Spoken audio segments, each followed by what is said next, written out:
Aleluya.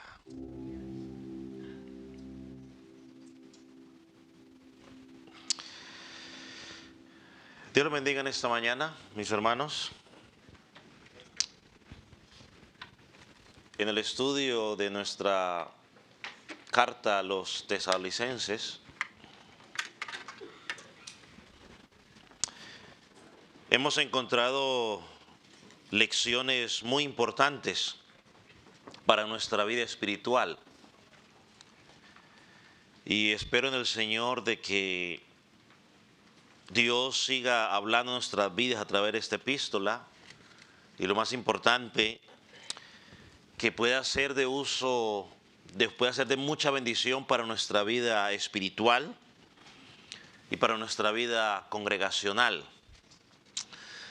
Quiero invitarle a que me acompañe una vez más a la primera epístola a los tesalonicenses, capítulo 5, y vamos a tomarnos la libertad una vez más para leer desde el versículo 1 hasta el versículo 11, como se conoce en nuestras Biblias. Aunque si usted nos sigue por lo menos en línea, no va a haber versículos, porque la idea es tratar de leerlo quizás como lo escribió el apóstol Pablo, para tratar de quitarnos un poco los prejuicios que encontramos por los versículos. Dice la palabra del Señor: por tanto, alentaos. Estoy aquí. Bueno, déjeme leerlo desde el 14, desde el 18. Por tanto, alentaos los unos a los otros con estas palabras. Pero acerca de los tiempos y de las ocasiones, no tenéis necesidad, hermanos, de que yo os escriba. Porque vosotros sabéis perfectamente que el día del Señor vendrá así como ladrón en la noche, que cuando digan paz y seguridad, entonces vendrá sobre ellos destrucción repentina, como los dolores a la mujer encinta, y no escaparán. Mas vosotros, hermanos, no estáis en tinieblas, para que aquel día os sorprenda como ladrón. Porque todos vosotros sois hijos de luz e hijos del día. No somos de la noche ni de las tinieblas. Por tanto, no durmamos como los demás, sino velemos y seamos sobrios. Pues los que duermen de noche duermen, y los que se embriagan de noche se embriagan. Pero vosotros que somos del día, seamos sobrios, habiéndonos vestido con la coraza de fe y de amor, y con la esperanza de salvación como yelmo, porque no nos ha puesto Dios para ira, sino para alcanzar salvación por medio de nuestro Señor Jesucristo, quien murió por nosotros, para que, ya sea que velemos o que durmamos, vivamos juntamente con Él. Por lo cual, animaos unos a otros y edificaos unos a otros, así como lo hacéis. Acompáñenme en oración. Poderoso Dios del cielo, te damos gracias.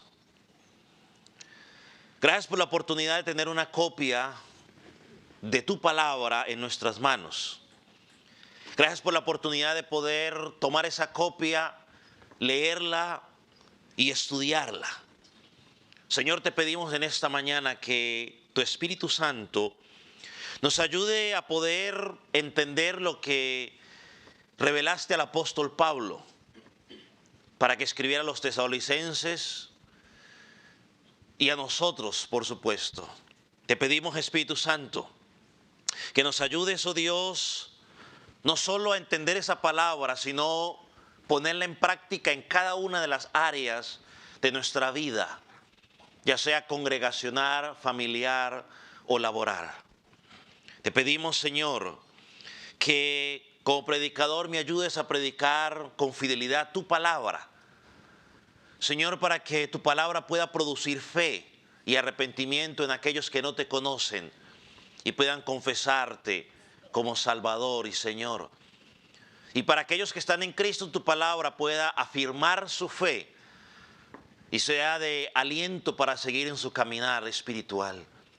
Señor, en tus manos están aquellos que no te conocen, para que tu Espíritu Santo pueda convencerlos de pecado, de justicia, de juicio. Y para que puedan pasar de ser personas que no tienen esperanza a tener esperanza. Señor, gracias. En el nombre de Cristo Jesús. Amén. Amén. Puede tomar asiento.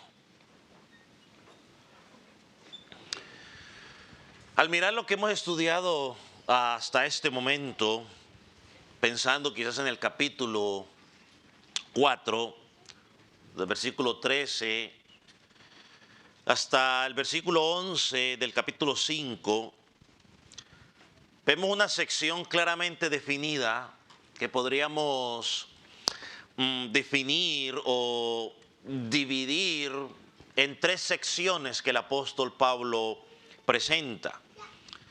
En la primera sección, el apóstol nos permite entender qué es lo que va a pasar con aquellos hermanos que han dormido o que han muerto en Cristo y a los que están vivos cuando Cristo regrese por segunda vez. Lo segundo que miramos y lo estudiamos la semana pasada era en la segunda venida, cuando Cristo venga, ¿qué va a pasar con los impíos? La Biblia lo describe, por lo menos en los pasajes que estudiamos la semana pasada, como el día del Señor, otros pasajes como el día terrible, donde ellos serán condenados y irán a su condena eterna, alejados de Jesucristo. Y hoy encontramos una tercera área, si lo podemos llamar de esa manera, donde el apóstol nos quiere decir cómo debe vivir el creyente mientras espera que Jesucristo regrese por segunda vez. Recordemos que el apóstol Pablo, cuando está escribiendo a los hermanos, no les está escribiendo con la intención de decirles qué va o de predecir qué va a pasar en el futuro, como normalmente la gente quiere entender estos pasajes, sino que la intención del apóstol Pablo es pastorear a los hermanos, darles seguridad, darles paz, en medio de la persecución que estaban recibiendo, en medio de las falsas enseñanzas o falsas cartas que estaban recibiendo, como si supuestamente fueran del apóstol Pablo. Pablo les está dando consuelo a los hermanos en estos momentos. Por eso comienza, como ya estudiamos, vosotros no tenéis necesidad. En el versículo 4 dice, mas vosotros no tenéis necesidad de que os escriba nada con relación a los tiempos y a las épocas. Y aclaramos, o recuerda lo que dijimos la semana pasada. Hermano, es peligroso tratar de estar buscando el tiempo o tratar de llenar los espacios que Dios en su sabiduría decidió no querer llenar. Y por lo menos hay dos grandes sectas que hoy hacen daño al cristianismo, que fueron fundadas básicamente por estar tratando de predecir cuándo va a llegar el Señor Jesucristo. Entonces, como ya lo mencionamos, el texto nos permite identificar dos grupos claramente. Ahora Pablo, volviendo al versículo 4, los llama hermanos o vosotros. A los que tienen esperanza los llamó en el versículo capítulo 4. Y al otro grupo los identifica como los que no tienen esperanza y como a ellos. O sea, el apóstol ya nos dijo que la destrucción viene sobre ¿quiénes? Sobre ellos, no sobre nosotros. Entonces Pablo le da tranquilidad. Dijimos que a ellos los va a sorprender como ladrón en la noche, porque no están esperando su llegada. Nosotros como hijos de Dios no sabemos el día en que va a venir, pero tenemos la esperanza de que Él va a ¿qué? A regresar. Entonces el texto, por ejemplo, mire el versículo 4, una vez más. Para ellos, o antes de ir al texto 4, para ellos será de manera, dijimos, repentina, destructiva, y enfrentarán la ira de Dios. Para nosotros es diferente, versículo 4. Mas vosotros, hermanos, hablando de nosotros, de los salvos, no estáis en tinieblas para que aquel día os sorprenda como ladrón. Porque todos vosotros sois hijos de luz e hijos del día, no somos de la noche ni de las tinieblas. Una vez más, vemos los dos grupos claramente definidos. Los de luz o los del día y el grupo de la noche o de las tinieblas. Entonces claramente vemos un contraste que nos presenta el apóstol Pablo. Hace una clara distinción. Y podríamos decir, cuando miramos el versículo 4, que Pablo nos habla de nuestra identidad. ¿Quiénes somos en Cristo? Bueno, dice que somos del día. Somos de la luz, no somos de las tinieblas. Por lo tanto, no vamos a ser sorprendidos. Note que la palabra oscuridad o tinieblas en la Escritura es una clara representación ¿a qué? Al pecado. Una clara representación a la iniquidad que reina sobre nuestra sociedad en la cual vivimos. Pero también escúcheme, por favor, es símbolo del pecado interno en el corazón del hombre. Por eso cuando, por ejemplo, leemos Isaías, capítulo 9, versículo 2, él profetizando acerca de la primera venida del Señor Jesucristo, Isaías, miren lo que dice. El pueblo que andaba en tinieblas vio gran luz. Los moradores o los que moraban en la tierra de sombra de muerte, luz resplandeció sobre ellos. El pueblo habitaba en pecado, en oscuridad, pero recibieron la visitación de la luz. ¿Esa luz es quién?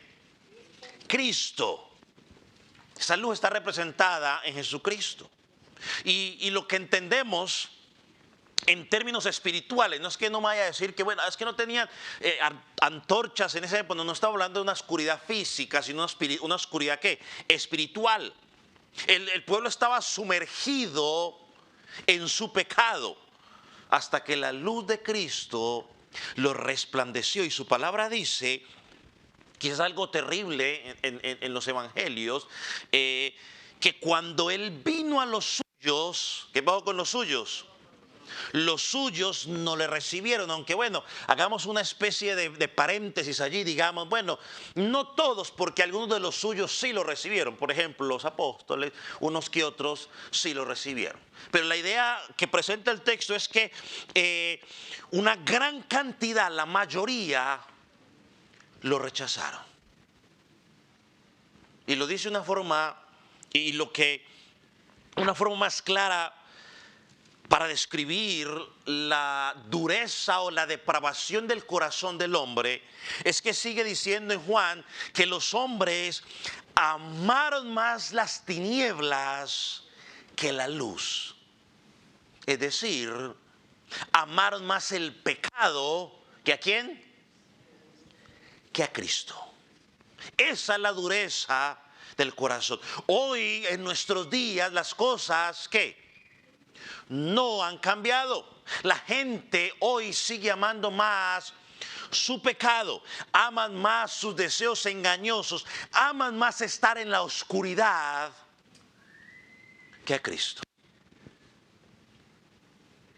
Hermano, y tú y yo que estamos en Cristo, cada vez que tú y yo nos dejamos arrastrar por la tentación y terminamos pecando, estamos demostrando que amamos más el pecado que a Cristo. Por eso Pablo, por lo menos aquí, es un llamado de atención al creyente. Recuerda quién eres.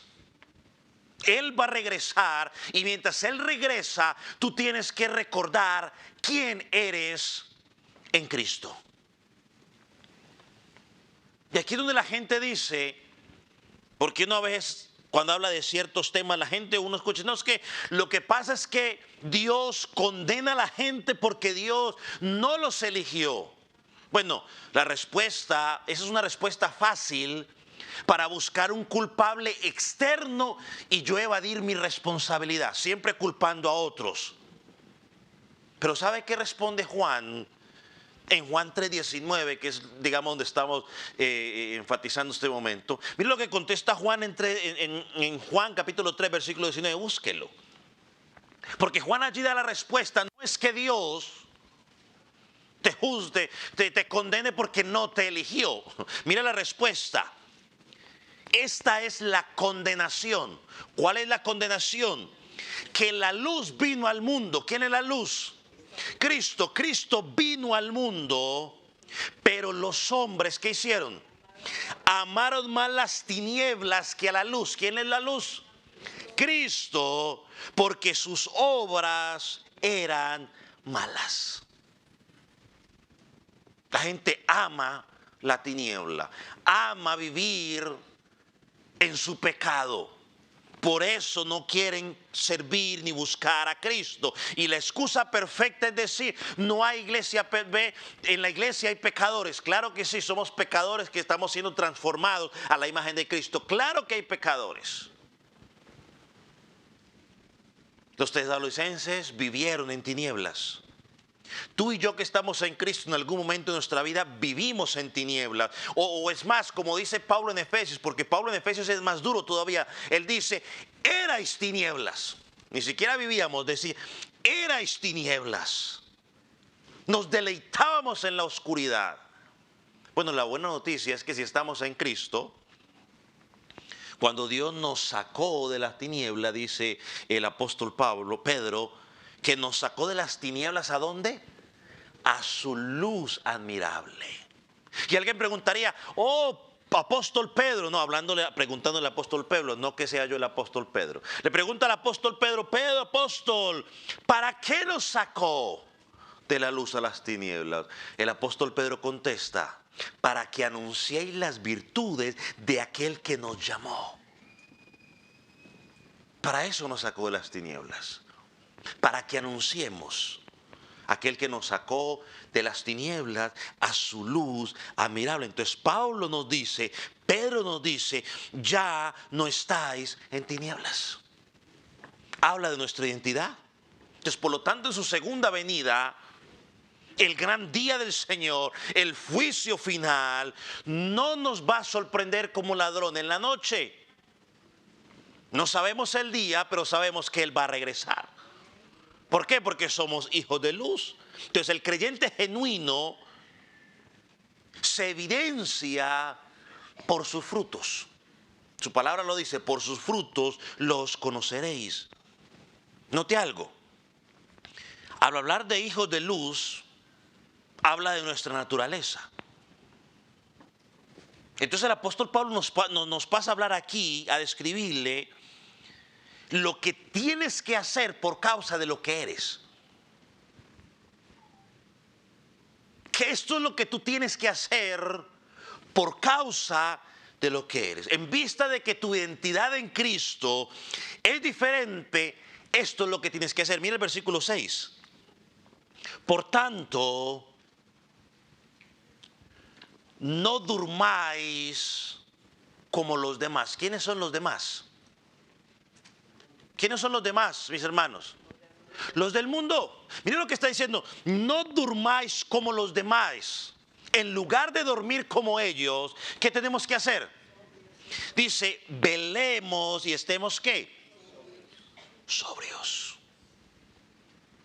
Interesante.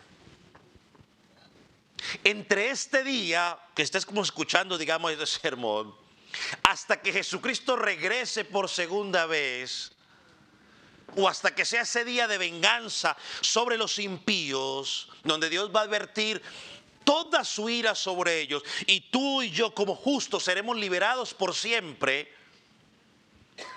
Pablo dice, mientras eso pasa, tú tienes que estar alerta y tienes que estar sobrio. Es decir, tienes que estar en tus 5 sentidos. Esto es consistente con nuestra naturaleza. La luz, por ejemplo. ¿Cuál es la naturaleza o la función de la luz? Alumbrar o disipar la oscuridad. Es más, como dijo alguien por ahí, la oscuridad simplemente es ausencia de luz.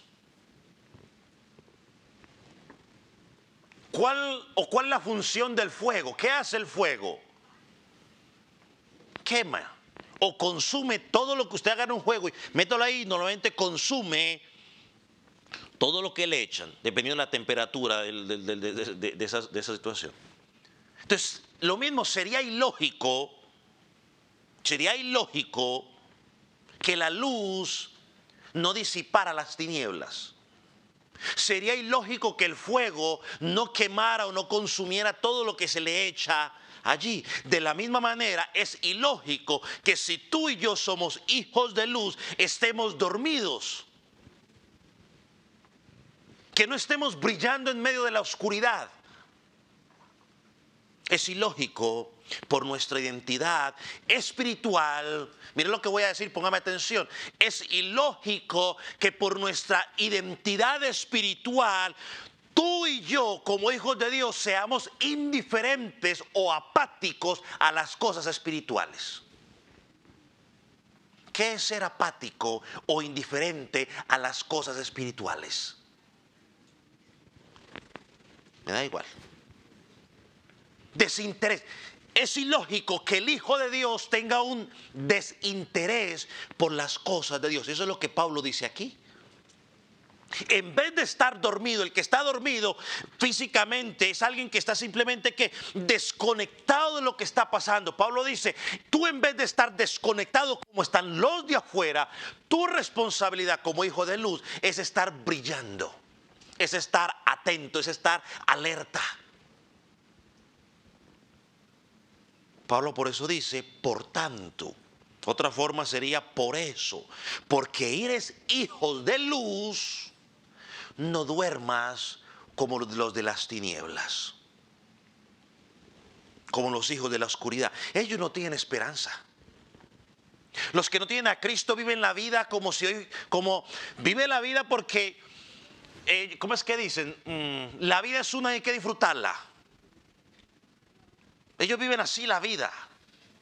Ya me muero y listo, ya qué. Algunos hasta se atreven a decir, si me voy al infierno, pues me voy al infierno y ya, listo. El creyente no vive así. El creyente vive a la esperanza de Cristo, a regresar por segunda vez. Y Juan dice que se purifica a sí mismo para esperarlo. Eso es el Hijo de la Luz. Mire, la palabra dormir, que es traducida aquí, no durmáis, no durmamos. A veces encontramos tres usos en la Escritura, y de hecho creo que al estudiar Tesalonicenses lo hemos estudiado todos los tres usos que le da. El primero es, como lo usó el apóstol Pablo en el capítulo 4, el primero es para el uso literal de dormir, no está dormido. Ese es el primero. El segundo uso es un sentido figurado, como estudiamos en el capítulo 4, para referirse a los que están en Cristo cuando mueren duermen. Ya lo estudiamos, no queremos que ignores acerca de los que duermen. Y el tercer uso, que es el que usó Pablo aquí en este pasaje, es también un sentido figurado para referirse a la indiferencia espiritual o a la apatía por las cosas de Dios. Creo que también lo usa en Efesios 5:14, donde dice, despiértate tú que duermes. O sea, tú que dices que eres creyente, pero que estás esperando supuestamente a Cristo con una indiferencia a las cosas de Cristo. El creyente no puede decir, sí, yo espero que Cristo venga, pero al mismo tiempo estar indiferente a todo lo que tiene que ver con Cristo. Se lo pongo en palabras del Señor Jesús. Cuando tenía 12 años, la mamá no lo encontraba y estaba desesperada y decía, muchacho, ¿tú dónde estás? ¿Y qué le contestó Jesús? Mami, tranquila. En los negocios de mi Padre me es necesario estar. Hermano, perdóneme usted, el creyente no puede estar esperando a Cristo alejado de los negocios de Cristo. No se puede. Eso es ilógico, no concuerda, no van de la mano. El Hijo de Luz no está dormido. Entonces Pablo dice, en vista de que tú eres hijo. Ahora, cuando digo no estoy dormido, estoy diciendo que no duerma. No, usted puede dormir en las noches, puede descansar, puede echarse una siesta. Estoy hablando del dormir espiritual, o sea, desconectado a lo que Dios quiere que tú hagas mientras Él regresa. Es indiferente, es ilógico ser indiferente a las cosas espirituales, como los demás, como aquellos que no tienen luz.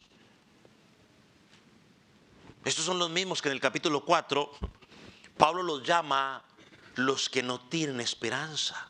Pablo dice, no estáis tristes. O sea, él no está diciendo, no es que el creyente no se ponga triste, no. Hay momentos que nos ponemos tristes. Dice, no estés triste como aquellos que no tienen esperanza. Es decir, mi tristeza es diferente a la tristeza de ellos, porque yo tengo esperanza. Segundo, porque en medio de la tristeza yo tengo un Dios que me da paz y tranquilidad que sobrepasa todo entendimiento. Y hay promesas en la Escritura tremendas. Me invocará en el día de la angustia y le mostraré mi salvación. Jehová es mi pastor, nada me faltará. O sea, una cantidad de promesas donde en medio de la dificultad Dios nos da descanso. Entonces, hermano, creo que más claro no se puede. Debemos vivir en consecuencia a lo que somos mientras esperamos que Jesucristo regrese. Nosotros tenemos esperanza. Escuche por favor por un momento. Y se lo voy a poner en la pantalla también para que lo pueda leer. El Hijo de Dios no puede ser indiferente o apático a las cosas espirituales, porque eso sería inconsistente con la nueva naturaleza o identidad que ahora tiene. No puede. No se puede. El Hijo de Dios no puede ser indiferente o apático a las cosas espirituales, porque eso sería inconsistente con la nueva naturaleza o identidad que ahora tiene, y le hubiéramos agregado ahí, en Cristo. Ese no se puede. Por eso es que mientras el Hijo de Dios espera la segunda venida, que para los impíos es el día grande y terrible, como dice Joel, como dice Isaías, el día de venganza. Nosotros no estamos tratando de identificar cuándo es que se acaba el mundo, si ahorita o mañana. No estamos preocupados por eso, sino que tenemos la postura que dice el apóstol Pablo aquí en el versículo 6, en la segunda parte. En lugar de estar preocupados por eso, nosotros estamos preocupados por velar y por estar sobrios. Mire cómo lo traduce la Nueva Traducción Viviente. La Nueva Traducción Viviente traduce las dos palabras: estén alertas y lúcidos. Esté alerta y lúcidos. Cuando yo pensaba en esto, pensaba en los militares.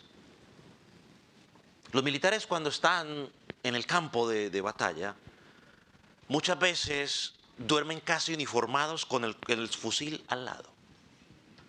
Si alguna cosa de pronto, quizás las botas se las ponen ahí a un ladito, pero está ahí. Dado el caso de que si hay ataque, están listos. No hay tiempo para empezar a buscar. ¿Y dónde está y dónde está? No. El militar está en el campo de batalla, está así.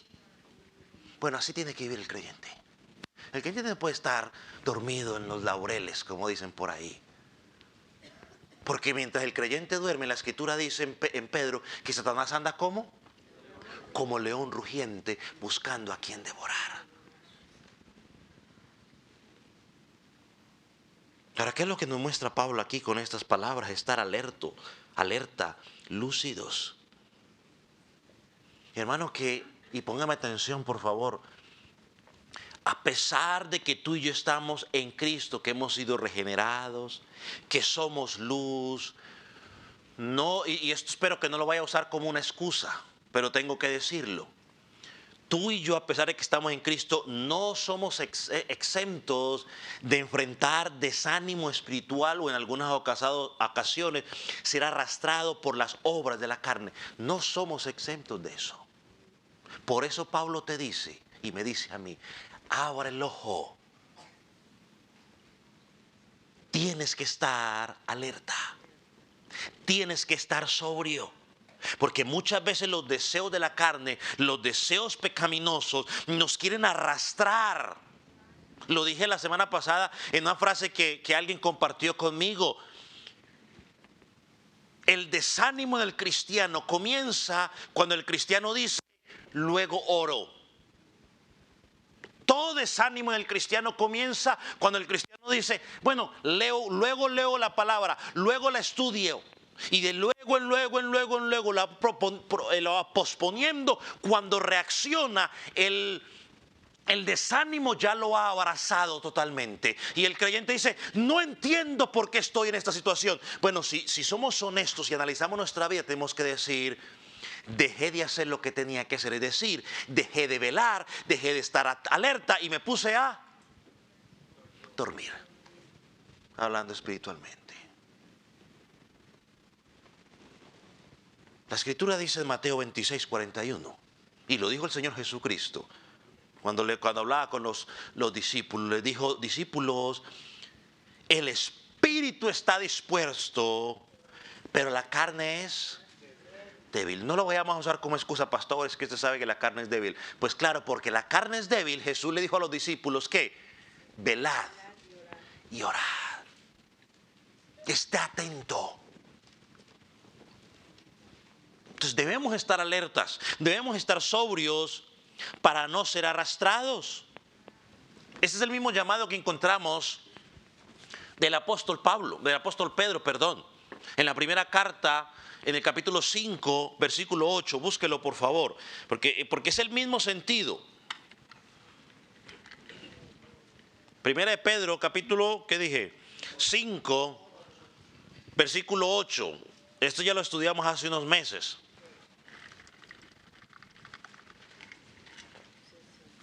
Solo para refrescar.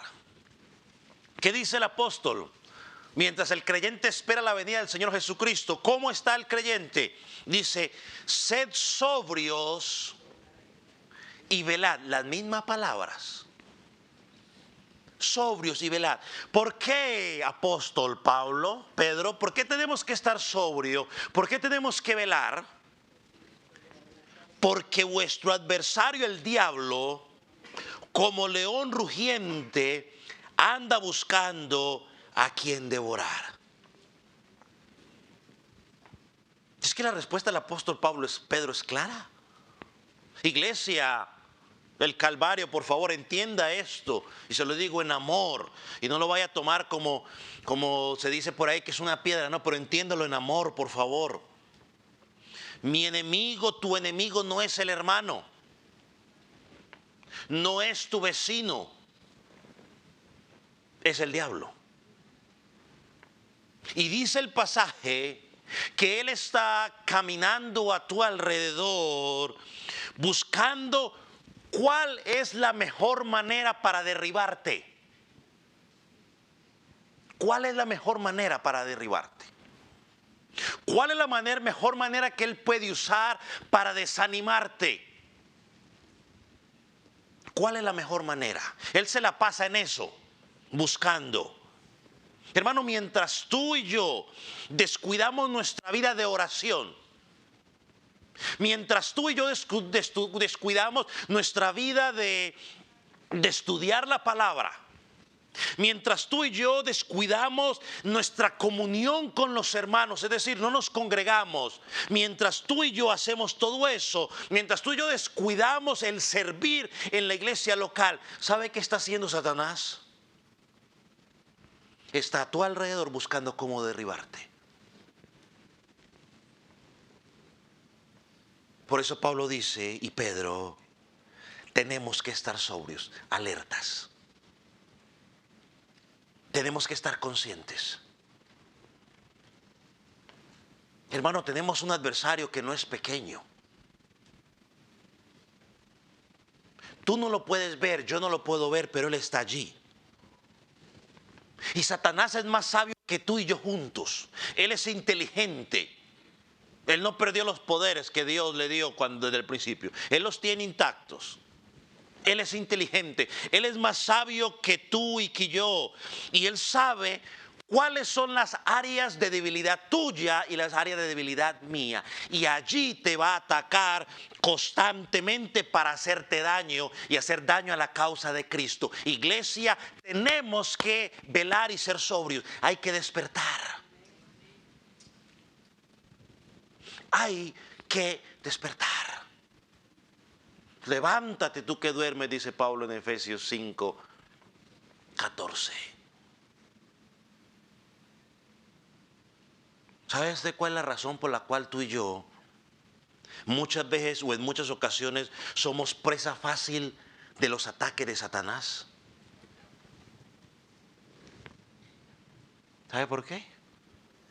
Porque en lugar de estar velando y estar sobrios o estar alerta, ¿sabe qué estamos haciendo?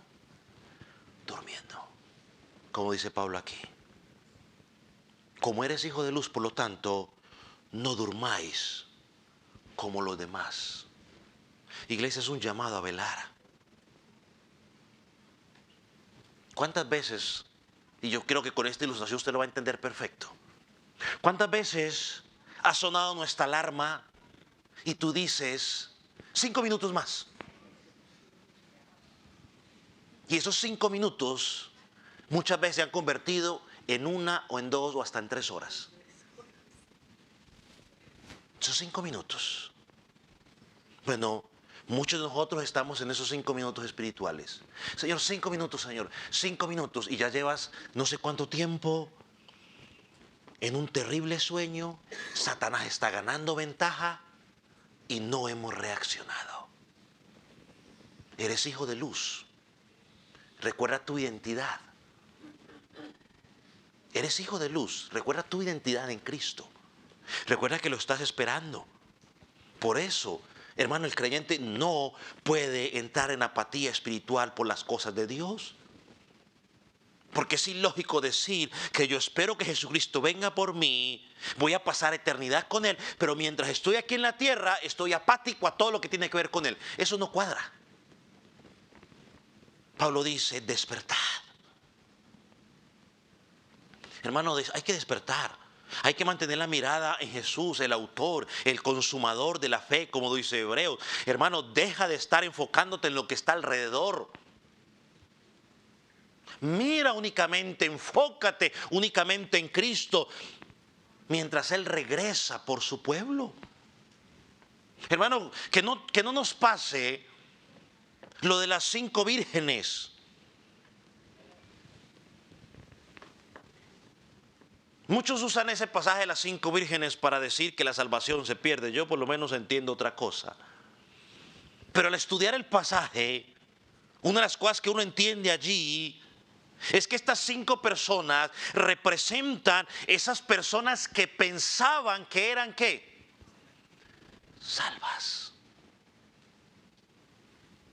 Que porque tenían conocimiento, que estaban a la espera del regreso según ellos, pero hay un detalle interesante, su lámpara no tenían aceite, y el aceite hacía referencia aquí a la unción, hacía referencia aquí al Espíritu Santo.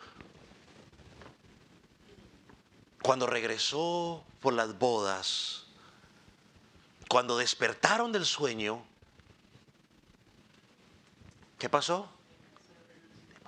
Deben de la lámpara, deben de lo que ustedes tienen, ¿no? Creyentes o personas que siempre están en la expectativa de que otro creyente haga por ellos. No, mi hermano, yo puedo orar por ti, pero mi oración no fortalece tu vida de oración. Tú eres responsable de tu vida de oración.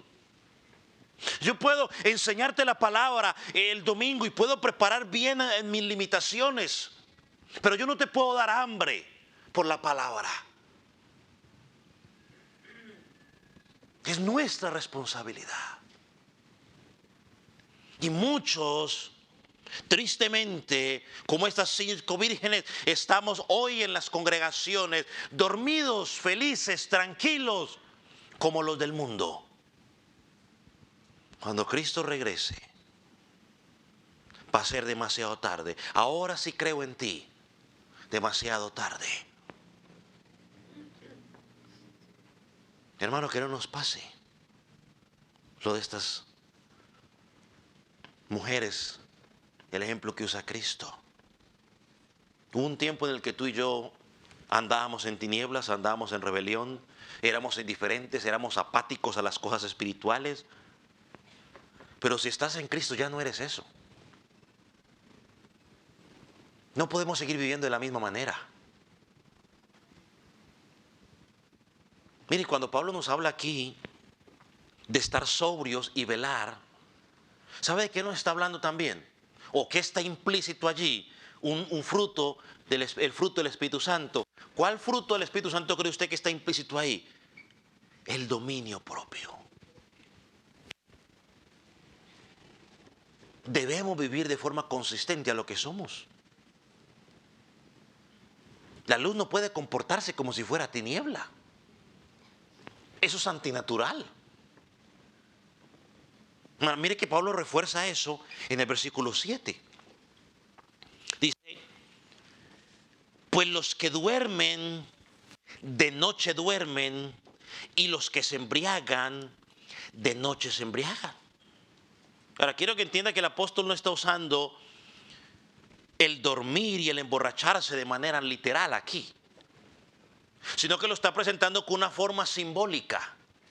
¿Qué es el emborracharse? Bueno, la borrachera pues involucra que esos pecados pecaminosos, carnales, y involucra que cuando alguien está borracho, ¿qué pasa con los sentidos de esa persona? Está distorsionada. Mucha gente, y creo que ustedes lo han escuchado o usted mismo lo experimentó, al día siguiente se pregunta, uy, no sabe lo que hiciste. ¿Y qué hice? Ni siquiera se acuerdan, porque están desconectados totalmente de la realidad. Y el dormir no es que está diciendo, no es que esté diciendo que ahora no duerma el creyente. Pablo no está diciendo que el creyente no duerma físicamente. Si quiere dormir sus 8 horas, pues duerma sus 8 horas, no hay problema. Pues si puedo dormir más, pues duerma más. Yo qué sé. Pero aquí está hablando de ese dormir, es de la indiferencia o la apatía a las cosas espirituales, como aquellos que no conocen al Señor. Cuando usted le habla a alguien del Señor, de Jesucristo, ellos dicen, Dios, Y hay muchos que decimos que somos cristianos y hacemos lo mismo, la misma indiferencia, la misma apatía. Los incrédulos no están atentos. Así que a eso es lo que Pablo se refiere aquí. Es para dar un ejemplo de lo que produce eso en las personas. Entonces los incrédulos no están atentos. Los incrédulos no están alerta. Ni mucho menos están interesados en las cosas espirituales. En lugar de eso duermen. Y están afectados por todas las influencias externas o internas que hay en los placeres de este mundo. Entonces, en la práctica, son personas que no tienen sus 5 sentidos espirituales. Están incapacitados para responder a las cosas de Dios. Por eso, el día del Señor los sorprenderá como ladrón en la noche. Dijimos, lo estuvimos la semana pasada. Ellos van a estar en una aparente paz. Todo va a estar tranquilidad. Sorpresa, tome. La venida del Señor. El que tanto dijeron que era mentira, que no iba a venir. Por lo tanto, el llamado del apóstol Pablo al creyente que está esperando la segunda venida de Cristo es a vivir lo que soy. Hermanos, no podemos vivir como ellos. No podemos. Porque somos diferentes. Pablo dice, somos hijos de luz, somos hijos del día. Si Pedro contestara, la pregunta es, ¿y qué soy? Porque alguien pregunta, pastor, ¿y qué soy? Bueno, Pablo contesta, eres hijo de luz, eres hijo del día. Si Pedro tuviera que contestar, Pedro contestaría: tú eres nación santa, pues eres pueblo escogido, linaje escogido, real sacerdocio, has sido sacado de las tinieblas y traído a la luz admirable para que proclames las virtudes de aquel que nos llamó. Eso eres. Eso es lo que tú eres. Entonces, iglesia, a la espera de que Jesucristo regrese por segunda vez por nosotros, debemos vivir en consistencia a lo que somos, iglesia. Ya no podemos dormir más. Iglesia, deja la apatía. Iglesia, deja la indiferencia a las cosas espirituales, porque eso no es consistente con lo que tú eres. Mire, yo puedo entender que hay momentos que podamos entrar en apatía o en indiferencia, pero cuando la apatía o el desinterés, voy a usar mejor esta palabra quizás para que sea más clara para usted, el desinterés por las cosas espirituales, cuando es algo crónico en tu vida, puede ser de que estás engañado. Puede ser que seas del grupo de las 5 vírgenes estas insensatas que las llama la Escritura. O puede ser del grupo que Jesucristo en Mateo capítulo 7 les llama: nunca os conocí. Sí, ustedes me dijeron Señor, Señor, echaron fuera demonios, hicieron una cantidad de cosas, cantaban y todo lo demás, pero Jesús dice: yo nunca los conocí. Nunca tuve comunión con ustedes. Y eso nos debe llevar a reflexionar a nivel personal. Ahora miren lo que sigue diciendo el versículo 8. Porque es la contraposición a cómo viven los del mundo. Pero nosotros, o sea, los salvos, que somos del día, una vez más la palabra, seamos ¿qué? Sobrios, una vez más. Estén conscientes, por favor, que nada esté afectando tus sentidos. Habiéndonos vestido de la coraza de fe y de amor y con la esperanza de salvación como nuestro yelmo. Mira lo que dice el comentarista William Henderson sobre ser sobrios. Significa estar lleno de fuego espiritual y moral. Significa estar lleno de fuego espiritual y moral. Y no es del fuego que usted escucha normalmente en las redes sociales, de la llamita de fuego y que estamos on fire. No es ese fuego. Es decir, es una persona que está realizando sus deberes y sus responsabilidades ¿qué? Espirituales y ministeriales. Ese es ese fuego. Esa persona que está involucrada en lo que tiene que hacer mientras Cristo regresa por segunda vez.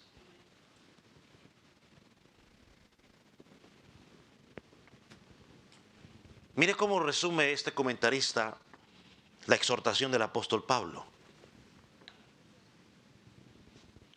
No nos dejemos arrastrar por la pereza, ni estemos desprevenidos, sino que parémonos y estemos espiritualmente alertas, firmes en la fe, valerosos, fuertes en serenidad, pero con alegre anticipación mirando hacia adelante al futuro día.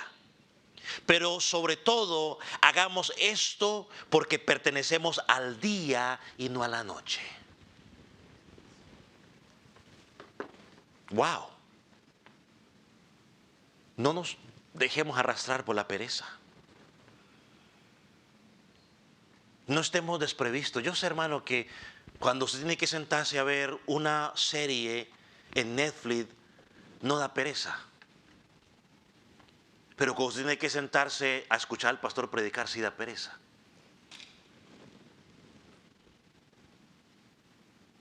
Yo sé que cuando nos vamos a poner a ver algún programa deportivo no da pereza. Pero cuando tenemos que sentarnos a leer la Escritura, a orar, nos da pereza. Yo sé que cuando salimos cansados del trabajo y tenemos que ir a un evento de la escuela de nuestros hijos o un evento deportivo, no da pereza. Pero cuando tenemos que congregarnos sí nos da pereza. Yo sé. Por eso Jesús dijo, velad de orar, porque el espíritu está dispuesto, la carne es débil. Pues la pregunta es, ¿quién manda? ¿La carne? No, la carne no manda, dominio propio. Dejemos la pereza. Preparémonos, estemos atentas, estemos alertos, estemos firmes en la fe como el soldado. El soldado está firme mientras esperamos ese día glorioso. Si usted y yo usáramos la definición del comentarista, fuego espiritual, tenemos que reconocer que muchas veces nos dejamos arrastrar por la pereza. Nos dejamos arrastrar por las cosas pasajeras que el mundo nos ofrece. ¿Sabe una cosa?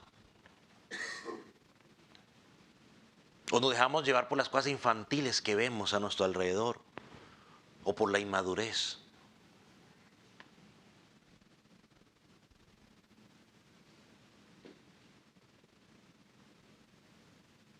Tenemos que reaccionar a lo que somos, tenemos que recordar. Por eso el apóstol Pablo aquí usa una figura comparativa para entender lo que tenemos que hacer, usando al soldado romano. Esta vestimenta que él presenta aquí está asociada con los soldados que llevan en su guardia nocturna, dicen los comentaristas.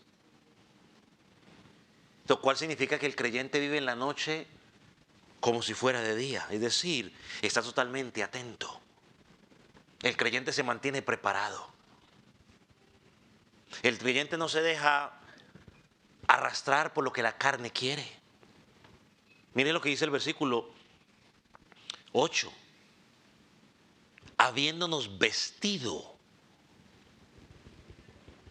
Y esa figura en la Biblia aparece muchas veces. De muchas maneras, como por ejemplo como vestirnos del Señor. En Efesios nos habla de vestirnos con la armadura de Dios. Y Pablo dice que es para enfrentar el día malo.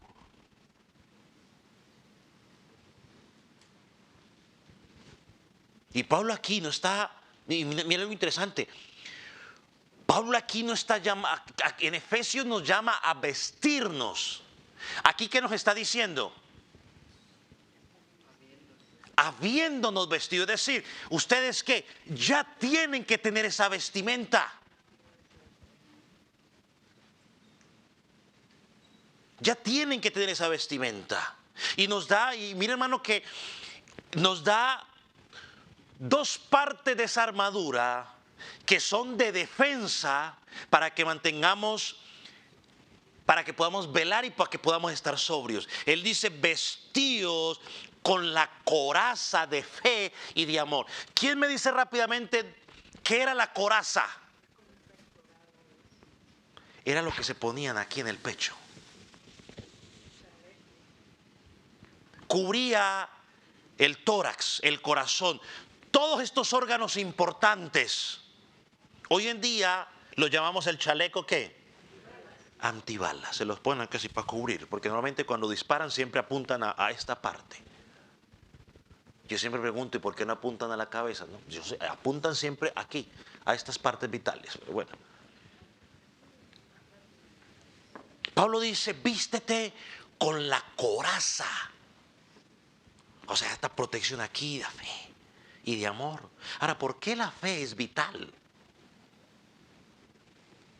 Hermano, porque la fe en Cristo es mi ancla en momentos de dificultad. Es mi ancla estar en Cristo. Y tan firme como esté mi fe en Cristo, mi mirada en Cristo, asimismo te mantendrás firme cuando las olas estén tratando de moverte de un lado para otro. El creyente debe tener fe en Dios, en el Señor, que Él tiene el control y tiene la autoridad sobre todas las cosas. El creyente tiene que estar claro, Él es soberano y Él tiene el control de todo, absolutamente todo, así lo que pase a nuestro alrededor no nos guste o no lo entendamos, Él tiene el control. Él tiene la última autoridad. Él tiene la última palabra. Hermanos, necesitamos esa fe para sostenernos en medio de las dificultades que estemos pasando. Y la Biblia lo dice claro. Todos los que aman a Dios, todas las cosas los ayudan a bien para cumplir su propósito. ¿Cuál es su propósito? De que seamos formados a la imagen de su Hijo. Cuando el creyente entiende eso, las dificultades las pasa mucho más fáciles. Necesitamos creer en sus promesas. Él dijo, el cielo y la tierra pasarán y su palabra, ¿qué? No pasará. La fe habla de nuestra ligación o lo unidos que estamos con Dios. Y el amor es una clara demostración de lo que hemos tenido en fe en Cristo. Por ejemplo, Cristo dice en su palabra que debemos amar a Dios por sobre todas las cosas. Es parte de lo que Él ha establecido. ¿Cómo resume la ley? Amar a Dios, Señor tu Dios, con todo tu corazón, con toda tu alma, con toda tu mente, con todas tus fuerzas. Y más dice, y amarás a tu prójimo como a ti mismo. Cristo dice, si me amas a mí, vas a guardar mis mandamientos. ¿Y cómo conocerán el mundo que son mis discípulos? Si nos amáis los unos a los otros. Cuando usted y yo amamos correctamente a Dios como Dios pide, ¿sabe qué usted hace? Usted y yo evitamos una cantidad de cosas que van a deshonrar a nuestro Dios. Cuando tú y yo lo amamos como Él pide, vamos a evitar el orgullo, vamos a evitar el egoísmo, vamos a evitar las competencias y una cantidad de cosas. Cuando usted y yo amamos a Dios, colocamos a Dios en el lugar que le corresponde en nuestra vida. Y eso nos ayudará a colocarnos en situaciones difíciles. Y cuando tú y yo amamos a los demás, estimamos a los demás como ¿qué? Como superiores. Yo no veo a mi hermano como una competencia, sino que lo veo como ¿qué? Como otra parte, como otro miembro del cuerpo que me ayuda. Yo no veo a mi mano derecha compitiendo con mi mano izquierda. Las veo ayudándose. Yo no veo a mi ojo derecho compitiendo con mi ojo izquierdo, los veo ayudándose. Yo tengo quizás uno de mis ojos ya a larga distancia, por uno de ellos veo menos. El otro no le dice, pues ahí mira cómo es la regla. No, el otro trata de ayudar para que yo pueda ver mejor. Cuando el creyente ama al otro hermano en Cristo, yo no ando compitiendo con él, ando a ver cómo puedo ayudar a mi hermano para que juntos cumplamos el propósito por el cual Dios nos puso en la iglesia local. Vestíos de la coraza de fe y de amor. Y no solo eso dice, también dice del yelmo. ¿Cuál era el yelmo? El casco. ¿Y qué protegía el casco? La cabeza. Una parte vital del cuerpo le vuela en la cabeza y ahí sí no hay esperanza. Todo el control se pierde. Pablo dice el casco o el yelmo. ¿Y cómo lo define? Con la esperanza de salvación como yelmo. ¿Sabe que muchos de los ataques del enemigo llegan a dónde? A la cabeza. Y cuando hablo de cabeza estoy hablando de qué? ¿De qué? De los pensamientos. Muchos de los ataques del enemigo llegan a los pensamientos, llegan por medio de ideologías, llegan por medio de conjeturas, llegan por medio de herejías. Vienen a nuestras mentes y nuestras mentes empiezan a darle ¿qué?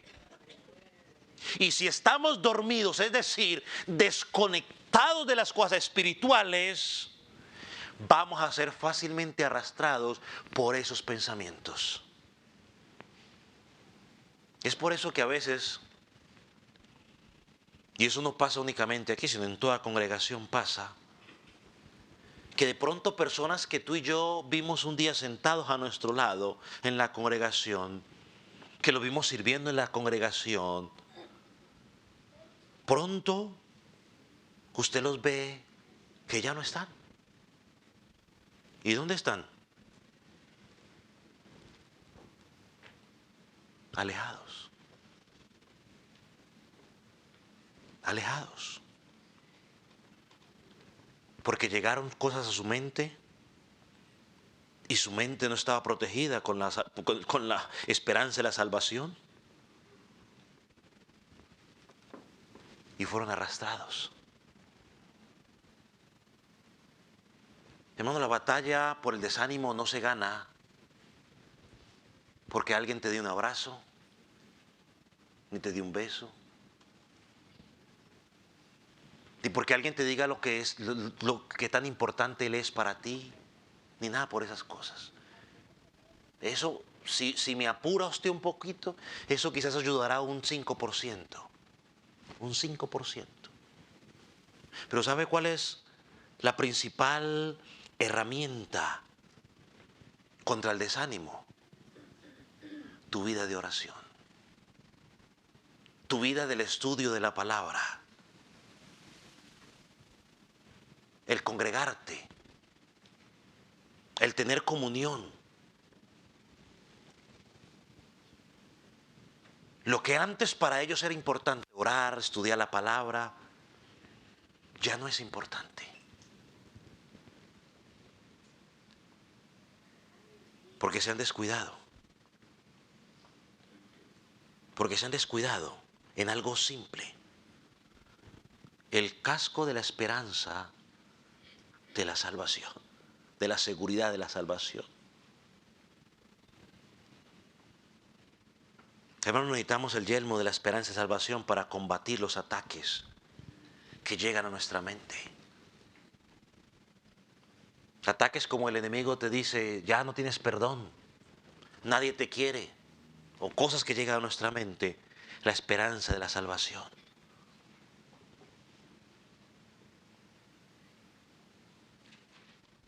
Pablo por eso le dice a estos hermanos que muchos estaban siendo confundidos. El propósito de Pablo era que el que está en Cristo no tiene nada que temer. El que está en oscuridad, el que no ha recibido a Cristo, él sí tiene que temer. Él tiene que arrepentirse. Porque él sí tiene que temer a ese gran día. El que está en Cristo no. El Hijo de Dios que está bajo el poder y la autoridad de Dios tiene su esperanza en el que Cristo regresará. Tiene su amor y su fe en Cristo Jesús, de que Él va a cumplir las promesas que Él ha prometido. Nada lo mueve de allí. Entonces tomamos esa coraza de fe, ese de amor, tenemos el yelmo de salvación, el casco de la esperanza. Mire cómo termina y mire cómo el apóstol en el versículo 9 nos da las razones para tener esperanza. Mire lo que dice. Porque no nos ha puesto Dios para ira, sino ¿para qué? Para alcanzar salvación por medio de nuestro Señor Jesucristo. Es decir, por medio de la expiación, por medio de la muerte sustitutiva de Cristo que canceló toda deuda penal que yo tenía como pecador delante de Dios. Es decir, Pablo está diciendo, mire, Dios no los predestinó para que Dios vertiera la ira de Él sobre ustedes. No, tú eres luz, tú estás en Cristo. Y si tú estás en Cristo, la ira que te correspondía a ti cayó ¿sobre quién? Sobre Cristo en la cruz del Calvario. Eso lo vemos en la cruz del Calvario cuando literalmente Jesucristo dijo, Dios mío, ¿por qué me has abandonado? Esas 3 horas de oscuridad, donde Dios vertió la ira sobre el pecado que era sobre ti, sobre mí, cayó sobre Él. En Cristo tenemos esperanza. Por eso las dificultades que tenemos aquí no nos mueven. Pablo dice, no nos ha puesto Dios para ira, sino para salvación, por medio de Cristo Jesús, es decir, por pura gracia. Cuando Cristo regrese, tú y yo, no, si estamos en Cristo, no pasaremos al salón de la ira de Dios, sino que pasaremos al salón del amor, de la misericordia y la bondad de Dios. Mira lo que dice el versículo 10. Quien murió por nosotros para que ya sea que velemos, o sea que estemos vivos, o que durmamos, o sea que hayamos muerto. ¿Qué dice? Vivamos juntamente con Él. Esta es la razón para mantener nuestra esperanza. Independientemente cuando Cristo regrese, ya sea que todavía tú y yo estemos vivos, como posiblemente Pablo tenía esa esperanza en ese momento, o ya no estemos vivos, hayamos fallecido, hermano, yo viviré juntamente con Él. Wow. Alabado sea el Señor. 3 razones para que usted tenga esperanza mientras espera su segunda venida que encontramos en este pasaje. La primera es que si estoy en Cristo soy hijo de luz. La segunda es que si estoy en Cristo, Dios no me ha destinado para la ira, porque esa ira fue puesta sobre su Hijo. Y en tercera razón, la tercera razón es que independientemente que cuando Él venga esté vivo o esté muerto, estaré con Él para siempre. Entonces, ¿qué nos dice esto? Que cuando miramos este pasaje desde el capítulo 4, versículo 13, hasta el capítulo 5, versículo 11, Pablo no está tratando de que nosotros sepamos qué va a pasar en el futuro. Pablo está pastoreando a la iglesia, a los hermanos de Tesalónica. Nos está pastoreando hoy a usted y a mí. Por eso termina como termina el versículo 11. Y déjeme leer el versículo 11 en la palabra de Dios para todos. Mira lo que dice. Por tanto, alentaos los unos a los otros y edificaos los unos a los otros, tal como lo estáis haciendo. Pablo dice, todo lo que le he estado tratando de explicar es darle una herramienta más a ustedes para que ustedes se motiven los unos a los otros. Pablo dice, no estoy diciendo que hagan algo diferente. O sea, ya ustedes lo están haciendo, tal como lo estáis haciendo. Hermano, esta congregación es una congregación digna de imitar. Nosotros deberíamos mirarnos ahí y preguntarnos, wow, nosotros estamos haciendo lo que tenemos que hacer. Todo lo contrario. Pablo le dice, sigan en la misma dinámica. Sigan siendo esa congregación ejemplar. Sigan animándose, sigan motivándose. La pregunta que tenemos que hacernos es nosotros, ¿qué tanto nos alentamos y edificamos los unos a los otros en la iglesia del Calvario? ¿Cuándo fue la última vez que yo alenté a alguien con estas verdades?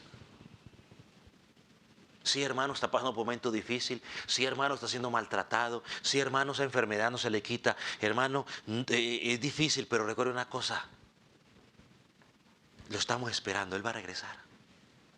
Las aflicciones de este mundo jamás se comparan con esa gloria. Hermano, no se enfoque en esa enfermedad. Hermano, no se enfoque en ese problema. Hermano, no se enfoque en esa tristeza. Enfócase en lo que ha de venir. Porque para el creyente sí podemos decir, está algo bueno por venir. Él llega por segunda vez. Para el impío no.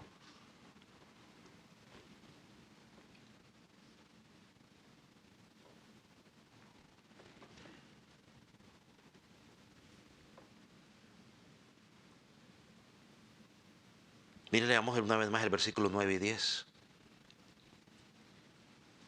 Porque no nos ha puesto Dios para ira, sino para salvación, para alcanzar salvación por medio de nuestro Señor Jesucristo, quien murió por nosotros, para ya sea que velemos o que durmamos, vivamos juntos con Él.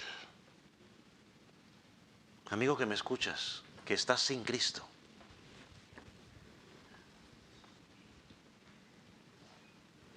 cuando Cristo venga por segunda vez no será un día de arrepentimiento. Él va a venir a juzgar.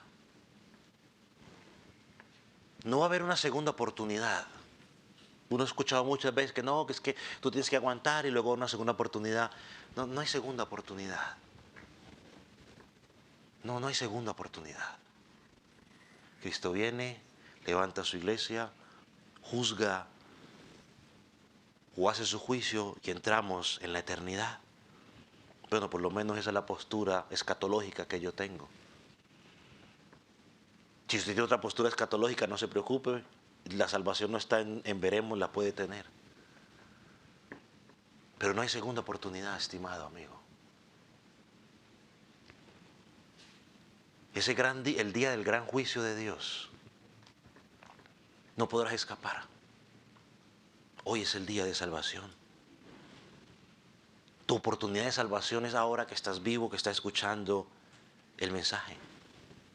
Tu oportunidad de salvación es ahora que estamos en el tiempo de la gracia, el tiempo de la misericordia.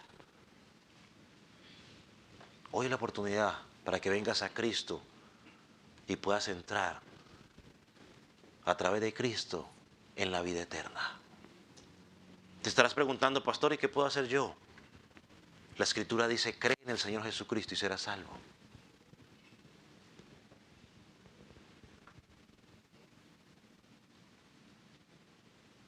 El creer involucra arrepentimiento. Arrepentimiento es un cambio de vida. Ya no vas a caminar por tus deseos carnales o por lo que dice el mundo, sino por lo que enseña tu palabra.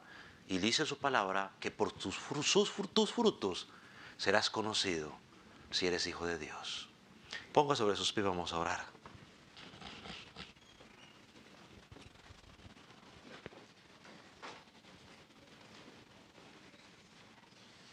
Cierre sus ojos por un momento. Solo hay dos grupos. Los que están en Cristo y los que están sin Cristo. Yo no sé en qué grupo estás tú.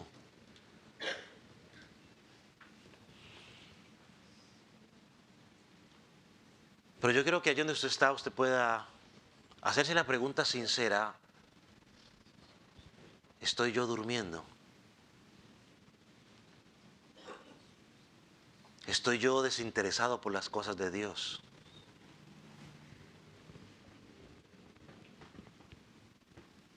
¿Estoy velando? ¿Estoy sobrio? ¿O he descuidado mi vida de oración? ¿He descuidado mi vida del estudio de la palabra? ¿He descuidado mi comunión con los hermanos? Yo no sé cuál sea su situación. Solo usted podrá contestarse y usted no se puede engañar.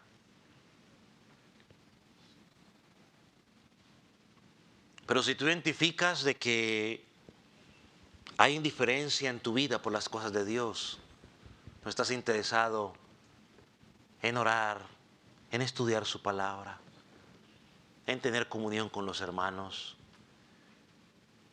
en servir, o lo que tiene que hacer un hijo de Dios, el hijo de luz, pues habla con el Señor allí. Pide perdón, arrepiéntete, dile, Señor, quiero regresar. Voy a usar las palabras del apóstol Juan en Apocalipsis. Vuelve a tu primer amor. Se está enfriando tu amor por las cosas de Dios. Vuelve. Nadie lo va a poder hacer por ti. Yo no lo puedo hacer por ti. Yo no te puedo traer, yo no te puedo obligar. Nadie te puede obligar. Dominio propio. Tú solo tienes que decir, Señor, como dijo el hijo pródigo, se levantó. Nadie lo motivó, nadie lo empujó. Si tú estás esperando a que alguien te empuje, posiblemente Dios te puede decir, mira, con este sermón te estoy empujando a lo que tienes que hacer. Pero no podemos dormir más. Oh amigo, y tú si estás en Cristo, va a venir un día del Señor. Pedro dice que algunos lo tienen por tardanza, pero no, él simplemente es paciente esperando de que haya arrepentimiento. Y hoy te está abriendo la puerta del arrepentimiento. Cristo dijo, nadie viene a mí si el Padre no lo trajera. No lo trae. Pero el que a mí viene yo no lo echo fuera. Ven a Cristo, pide perdón por tu pecado. Arrepiéntete. Y empieza a vivir para Él. Para que puedas tener esa esperanza de salvación. Esa esperanza que cuando Él venga en gloria pueda levantarte, pueda arrebatarte, pueda reinar con Él y entrar en la eternidad, al siglo venidero, con el Rey de Reyes y Señor de Señores. Padre, tu palabra ha sido predicada.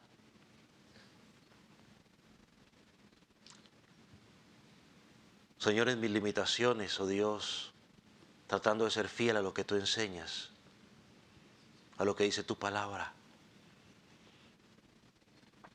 Te pido, Señor, que tú puedas obrar en cada uno de los que escucharon esta mañana. Señor, si hay alguien que es indiferente o está apático a lo que enseña tu palabra, a las cosas tuyas, Señor, yo oro para que sea tu Espíritu Santo obrando en esa persona. Señor, si hay alguien que está velando, que está sobrio, mi oración es para que tu Espíritu Santo lo siga fortaleciendo en esa misma postura.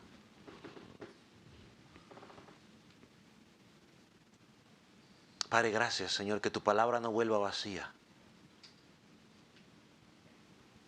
Padre, gracias por la oportunidad de ser iglesia. Y permite de que cada día podamos cumplir lo que tu palabra enseña, que estamos unidos por las coyunturas, nos alimentamos, nos nutrimos, nos edificamos mutuamente para el crecimiento que tú nos has dado. Señor, gracias. A ti sea la gloria en el nombre de Jesús. Amén.